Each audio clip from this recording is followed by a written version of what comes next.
Excited না, আমার আফসোস লাগতেছে, কারণ প্রত্যেকটা বলেই 4 মারার ইচ্ছে ছিল, বাট ব্যাটে বলে করতে পারিনি, এটা একটা ফ্যাক্ট। ইনফ্যাক্ট আমি অ্যাকচুয়ালি প্র্যাকটিস সেশনে টোটালি সময় দিতে পারিনি। আমি গত পরশুদিনও আমাদের খেলা হয়েছে, এসে খেলতে নেমে গেছি। আজকেও সেম, আমার ইভেন্ট ছিল, যেহেতু মা দিবস আগামীকাল, আজকেও মা পদক 2025 করে আসলাম। এখানে এসে ইনফ্যাক্ট শাড়ি চেঞ্জ করে আমি জার্সি পরেছি।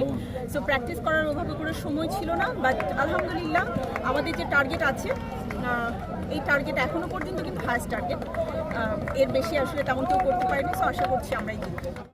4 মারা নাকি খেলার আত্মবিশ্বাস? আমি তো আত্মবিশ্বাসী অলওয়েজ। যে কোনো কিছু আমি যখন করতে নামি বা করি, আমি সেটা শতভাগ আত্মবিশ্বাস নিয়ে তারপরে, সেটা খেলা হোক, রান্না হোক, উপস্থাপনা হোক, এভরিথিং। এখন দেখছি সেলিব্রিটিরা ব্যাট এবং প্র্যাকটিস করেই সারাটা দিন কাটিয়ে দিচ্ছে। আমি একদমই করার সুযোগ পাইনি, একদিনও আসিনি প্র্যাকটিস মাঠে, নিশ্চয়ই আমাকে আপনারা পাননি, রাইট? খেলার পরে আবার কিভাবে ব্যস্ততা কাটবে? খেলার পরে ব্যস্ততা পড়বো, আজকে খেলা শেষ করে যাব, কোনো রকমে 5-6 ঘন্টা ঘুম দিতে হবে। সকাল 10টা থেকে আমার ইউনিভার্সাল মেডিকেলের একটা প্রতি বছরের মা দিবস উপলক্ষে মায়েদের নিয়ে প্রোগ্রাম হয়। আপনারা জানেন যে সব তারকারা সেখানে আসে, বাংলাদেশের সব প্রথিত যশা তারকা যারা রয়েছেন। সো আগামীকালও তার ব্যতিক্রম না, সকাল 10টা থেকে আমাকে ইভেন্ট করতে হবে।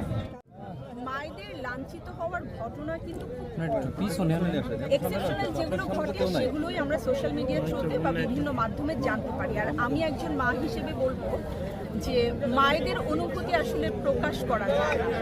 আমাদের গর্ভে যখন 9 মাস সন্তান থাকে, আমাদের গর্ভে যখন 9 মাস সন্তান থাকে, সেই অনুভূতিটা যেমন অন্য কাউকে বোঝানো সম্ভব না যে মা না হয়েছে বা না হবে, ঠিক একইভাবে মা দিবসের কোনো অনুভূতি নেই আমার কাছে। প্রতিদিনই মা দিবস, কারণ আমি যখন কর্মব্যস্ততা শেষে বাসায় যাই, সেটা যদি অনেক গভীর রাতও হয়, আমার ছেলে ঘুমিয়ে থাকলে আমি ঘরে ঢুকে আগে ওর মুখখানা দেখি, তারপরে আমি আমার রুমে যাই।